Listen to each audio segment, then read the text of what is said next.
গুৰু শ্ৰীমন্ত শংকৰ হৰি ভকতৰ জানা যেন কল্পতৰু তাহান্ত বিনাই নাই নাই নাই আমাৰ পৰম গুৰু ৰামে তাহান্ত বিনাই নাই নাই নাই আমাৰ পৰম গুৰু।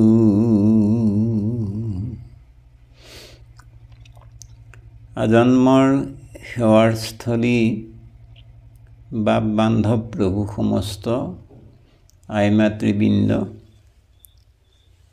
ইয়াৰ আগত আমি এজন বাপে জানিব বিচাৰিছিল বুদ্ধ অৱতাৰৰ বিষয়ে। আমাৰ সীমিত চিন্তাৰে সৈতে আমি বুদ্ধ অৱতাৰ বিষয়ক এটি ভিডিঅ' প্ৰস্তুত কৰি দিয়া হৈ গ'ল। আজি পুনৰ আমি আপোনাসৱক মিথিলা ৰাজ্যৰ ৰজা জনকৰ এটি সপোনৰ কাহিনীৰ মাধ্যমেদি দুই এটি কথা আগবঢ়োৱাৰ প্ৰয়াস কৰা হৈছে। ইয়াতো আমাৰ আগ পাছ পঢ়াটোটা নিশ্চয় দায় আছে। আপোনাসবৰে ভিত্তৰ বুলি ভাবি আমাৰ দায় মাৰ্জনা কৰিবৰ অৰ্থে সবাৰ চৰণত আমি ভক্তিভৰা সেৱা নিবেদন কৰা হ'ল। কাহিনীভাগ হ'ল, মিথিলা ৰাজ্যৰ ৰজা জনক এজন প্ৰখ্যাত ৰজা, যিজন ৰজা হৈও ঋষিত্ব প্ৰাপ্ত কৰিছিল, যাক কোৱা হৈছিল ৰাজ ঋষি জনক। অৰ্থাৎ ৰজা হৈও ঋষি আৰু ঋষি হৈও যিজন ৰাজকাৰ্য চম্ভালিব পাৰিছিল।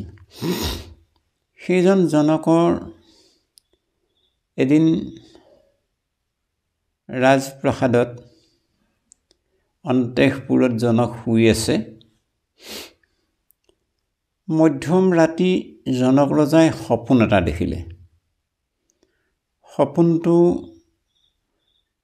যে বহিৰ্দেশৰ কোনো এজন ৰজাই এক প্ৰবল সৈন্য সামন্তৰ এটা বাহিনী লৈ আহি জনক ৰাজ্যত আক্ৰমণ আৰম্ভ কৰিলে। জনক ৰাজ্যৰ ৰজা যিমানবিলাক সৈন্যবল আছিল, সেই সকলো সৈন্যবলে সংগ্ৰামত ৰত হ'ল। তুমুল সংগ্ৰাম চলিলে। জনক ৰজাই যুদ্ধত লিপ্ত হ'ল। দিনে ৰাতিয়ে যুদ্ধৰ পৰিপ্ৰেক্ষিতত জনকৰ যিমানবিলাক সৈন্যবল আছিলে, সকলোবিলাকেই হাৰি যাব লগা হ'ল। ৰজা জনক হাৰিল। ৰজা জনকক সেই বহিৰ্শত্ৰু সৈন্যই বন্দী কৰি লৈ গ'ল আৰু বহিৰাজ্যৰ ৰজা ওচৰত জনকক হাজিৰ কৰালে।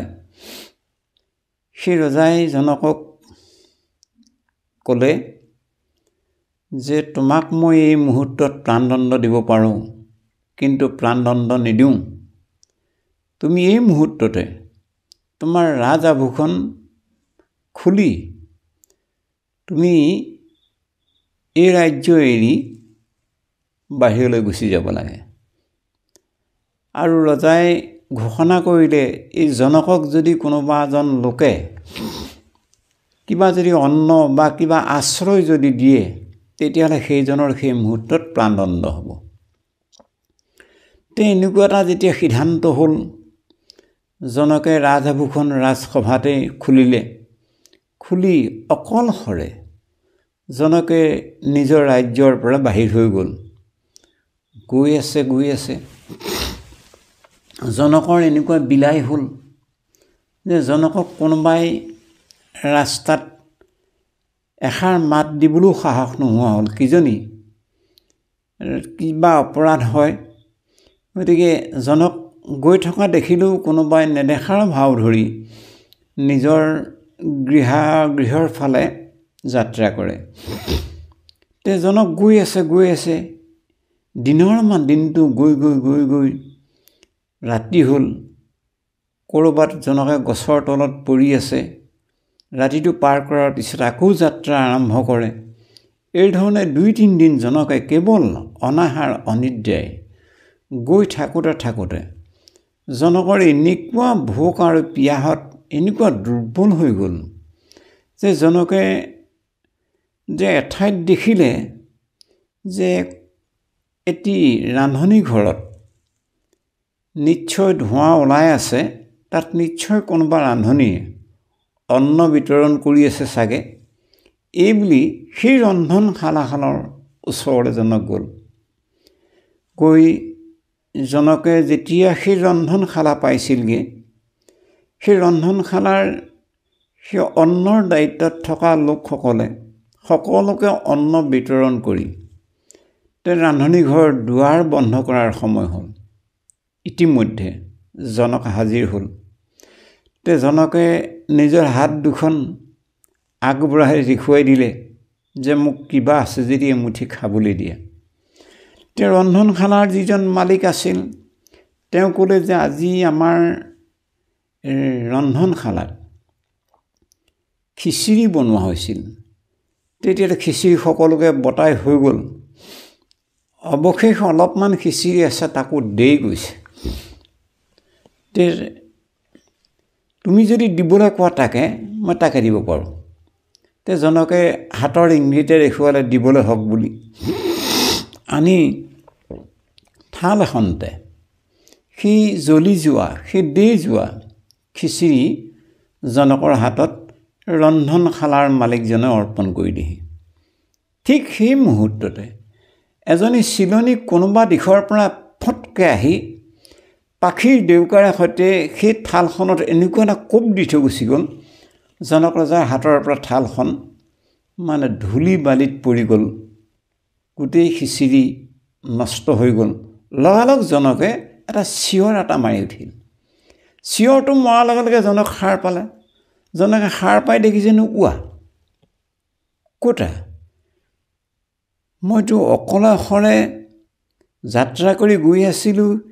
গৈ সেই ৰন্ধনশালাৰ যিজন মালিকক মানে তেওঁৰ জৰিয়তে মই অন্ন হাতত লোৱাৰ যিটো পৰিৱেশ, সেই পৰিৱেশটোতো যেতিয়া নাই। এতিয়াতো মই ৰাজভৱনত শুই আছোঁ। গতিকে জনকৰ সেই চিঞৰটো শুনি সঁচা অৰ্থত যেতিয়া জনকে চিঞৰ মাৰিছিল, ৰাণী লৰালৰিকৈ আগবাঢ়ি আহিল জনকৰ ওচৰলৈ। সেৱক সেৱিকাসকল আহিল, মন্ত্ৰী আহিল। জনকে মৰা চিঞৰটোত গোটেইখিনি সাৰ পালে। সাৰ পাই ৰজাক সুধিলে, ৰাজন আপোনাৰ কি হৈছে? জনকে এটাই শব্দ সুধিলে যে এইটো সঁচা নে সেইটো সঁচা? ৰাণীয়ে সুধিছে, নহয় আপোনাৰ কি হৈছে আপুনি কওক। এটাই উত্তৰ দিয়ে যে এইটো সঁচা নে সেইটো সঁচা। আৰে সকলোৱে ভাবিলে ৰজাৰ নিশ্চয় কিবা এটা ভ্ৰম হৈছে। চিকিৎসক আনিলে, বৈদ্য আনিলে, বিভিন্ন ধৰণৰ চিকিৎসা কৰিছে। জনকৰ কিবা এটা হৈছে বুলি ৰজাৰ ডাঙৰ কথা হ'ব এতিয়া। নাই, কাৰো চিকিৎসাত জনক ভাল হোৱা নাই। ইদিন সিদিন গৈ আছে, জনকে কাকো নেমাতেও নকয়ো। কোনোবাই যদি জনকক সোধে যে আপোনাৰ কি হৈছে, এটাই উত্তৰ দিয়ে যে এইটো সঁচা নে সেইটো সঁচা। এইদৰে 2-3 দিন পাৰ হোৱাৰ পিছত জনকৰ দৰবাৰলৈ অষ্টাবক্ৰ নামৰ ঋষিজন আহিল। ঋষিজনে জনক ৰজাৰ বিষয়ে অলপ চিন্তা কৰাৰ লগে লগে মানে ধ্যান শক্তিৰ বলত জনকৰ সেই সপোনৰ কথাবোৰ অষ্টাবক্ৰ ঋষিৰ ধ্যানত কিন্তু ধৰা পৰি গ'ল। এতিয়া অষ্টাবক্ৰ ঋষিয়ে পুনৰ জনক ৰজাক সুধিছে ৰাজন আপোনাৰ কি হৈছে? বোলে সেই গুৰুজী মই এটা সপোন দেখিছিলোঁ। সেই সপোনত মোক মানে বহিৰ্দেশৰ ৰজাই শোষণ্যে আহি মোক পৰাস্ত কৰি বন্দী কৰি লৈ গৈছিল আৰু ৰজাই নিৰ্দেশ দিছিল যে এওঁক ৰাজ্যৰ পৰা বাহিৰ কৰি দিব লাগে। মই বাহিৰ হৈ গৈ আছিলোঁ। মই ভোকে পিয়াহে এটি ৰন্ধনশালাৰ সেই ৰন্ধনৰ দায়িত্বত থকা লোকজনে মোক যি মুহূৰ্তত এখন অন্নৰ থালি হাতত অৰ্পণ কৰিছিল, ঠিক সেই মুহূৰ্ততে কোনোবা দিশৰ পৰা এজনী চিলনী আহি মোৰ অন্নখিনি পেলাই কোনোবা দিশত গুচি গ'ল আৰু মই চিঞৰি উঠিছিলোঁ। তেতিয়া অষ্টাৱক্ৰ ঋষিয়ে সুধিলে, সেই সপোনটোৰ সেই ৰন্ধনশালাৰ সন্মুখত যে আপুনি ওলাইছিলগৈ আৰু সেই চিলনীজনী যে আপোনাৰ অন্ন পেলাই দিছিল জপতা মাৰি, আপুনি যে চিঞৰি উঠিছিল, সেই মুহূৰ্তত আপোনাৰ এই ৰাজপ্ৰসাদ ৰাজবৈভৱ তাত আছিল নেকি? বোলে নাই। তেতিয়াহ'লে সেই সপোনটোৰ সময়ত যিহেতু আপোনাৰ এই ৰাজ পৰিৱেশ নাই, এই ৰাজ পৰিৱেশ মিছা।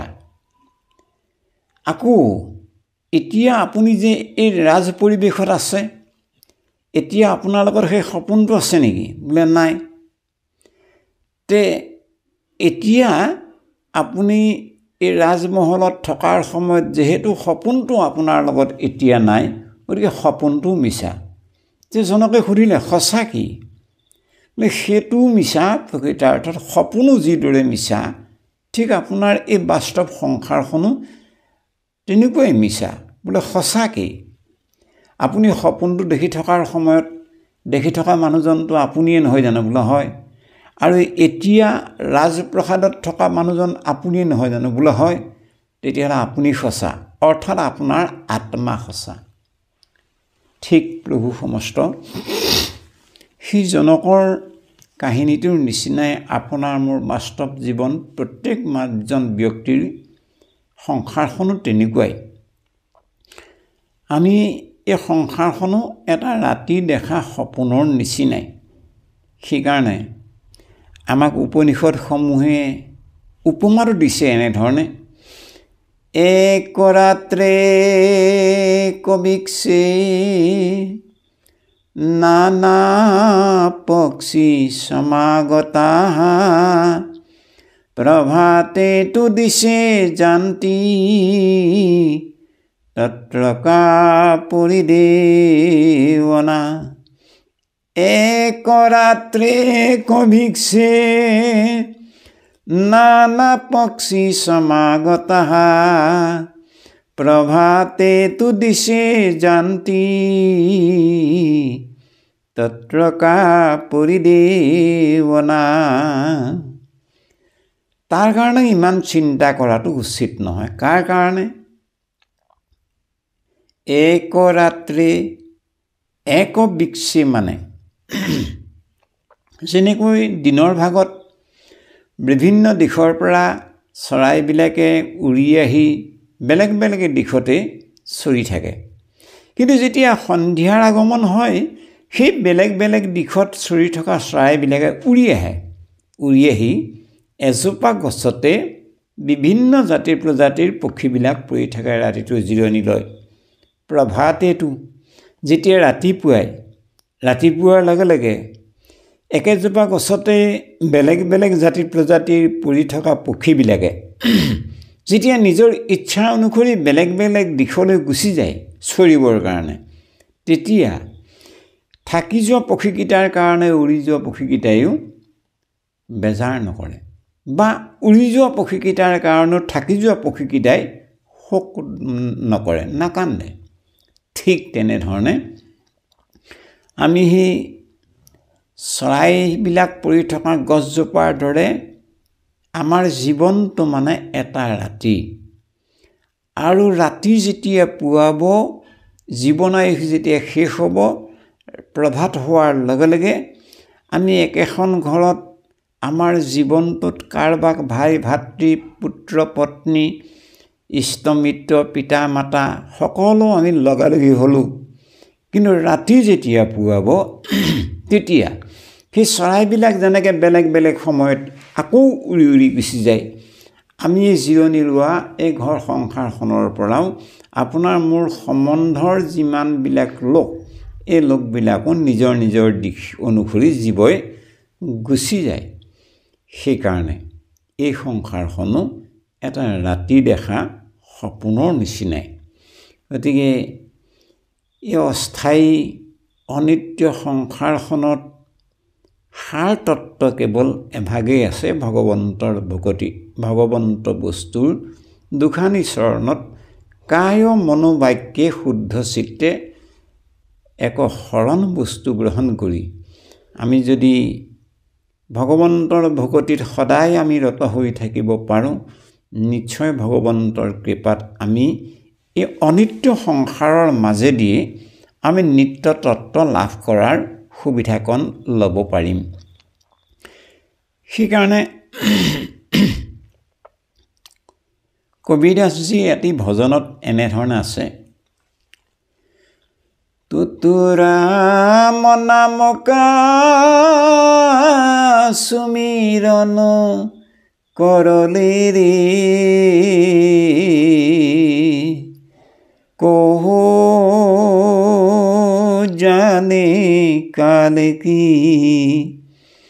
জগত মে খবর নেহি পলকি ও জগত মে খবর নেহি পলকি তুতুরাম নামকা সুমিরন কর লে রে जब लगु हंसा रहे मंदिर में शोभा मंदिर की शोभा मंदिर की उड़ गया हंसा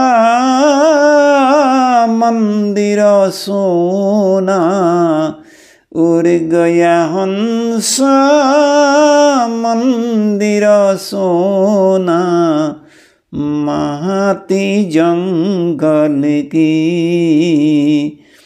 जगतों में खबर नहीं पलकी तुतुराम नाम का सुमिरन करो ले रे को जाने काल की जगतों में खबर नहीं पलकी कोरी कोरी माया जोरी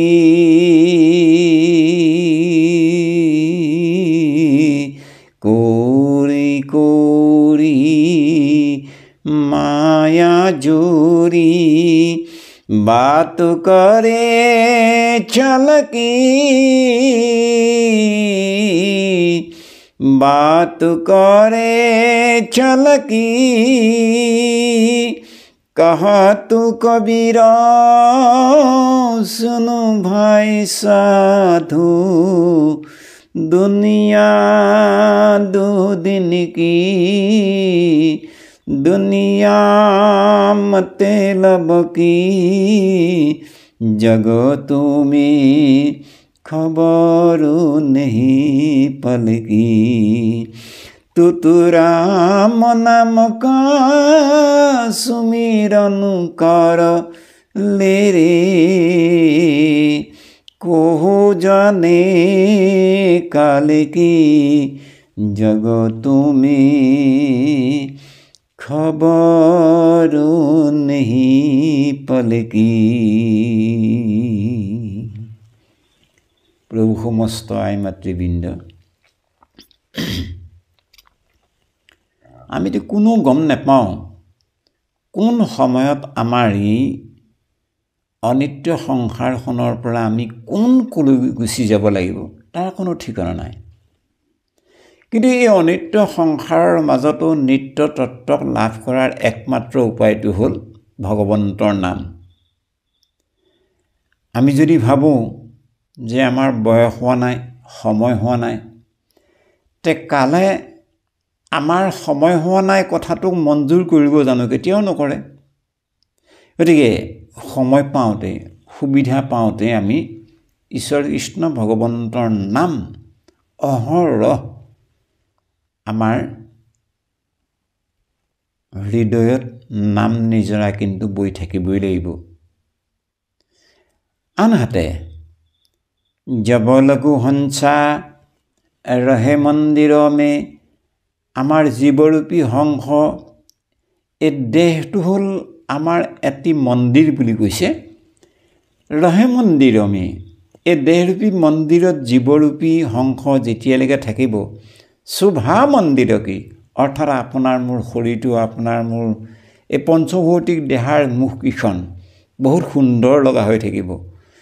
যেতিয়ালৈকে জীৱাত্মা জীৱৰূপী হংস থাকিব, শোভা মন্দিৰ কি। যেনেকৈ নামগৃহত আপোনাৰ ভকত বৈষ্ণৱসকল যেতিয়াৰ পৰা যেতিয়ালৈকে থাকিব, বিৰাজমান হৈ থাকে, তেতিয়ালৈকে বৈকুণ্ঠ হৈ থাকে। যেতিয়াই ভকতসকল উঠি গুচি যায়, কাৰ্যসূচী একো নামগৃহত নোহোৱা হৈ যায়, তেতিয়া জানো নামঘৰ সিমান শুৱনি হয় নহয়? ঠিক তেনেকৈ এই দেহৰূপী মন্দিৰটোতো জবলগু হংসা ৰহে মন্দিৰ মে, শোভা মন্দিৰ কি, তেতিয়ালৈকে আমাৰ দেহৰূপী মন্দিৰটো হেনো বোলে বৰ শোভামণ্ডিত হৈ থাকে।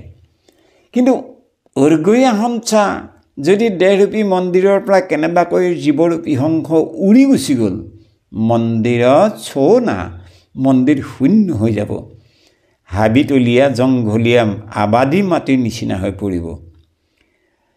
কৌৰি কৌৰি মায়া জুৰি বাতু কৰে চালাকি, কৌৰি কৌৰি কোটি কোটি মায়া এনেকুৱা প্ৰবল, মায়াৰ প্ৰভাৱত আমি চলাহী কথাৰে, আমি মন ভাল লগোৱা কথাৰে কেইটামান মুহূৰ্তৰ কাৰণে, কেইটামান দিনৰ কাৰণে আমি মজগুল হৈ থাকোঁ। তে কবিৰ দাসজীয়ে কৈছে, কহতো কবিৰ সুনো ভাই সাধু, দুনিয়া দুদিন কি দুনিয়া মতলব কি। এই দুনিয়াখন দুটা দিনৰ মাথোন, দুনিয়াখন বৰ ৰংচঙীয়া, দুনিয়াখন বৰ ঠগ প্ৰবঞ্চকৰ নিচিনা। গতিকে ভগৱন্তৰ এই অস্থায়ী দুনিয়াৰ পৰা আমি স্থায়িত্ব প্ৰাপ্তিৰ কাৰণে একমাত্ৰ এটাই উপায়, আমাক কৃপালু গুৰুজনাৰ আধাৰত আমি পাওঁ, সাধু সন্তসকলৰ আধাৰত পাওঁ। ভগৱন্তৰ ভকতিৰ বাহিৰে আমাৰ কোনো গত্যন্তৰ নাই। কৃষ্ণ প্ৰভু সমস্ত আমি কাহিনী ভাগৰ মাধ্যমেদি পুনৰ দুই এটি কথা আপোনাসৱৰ সেৱাৰ অৰ্থে আগবঢ়োৱা হ'ল।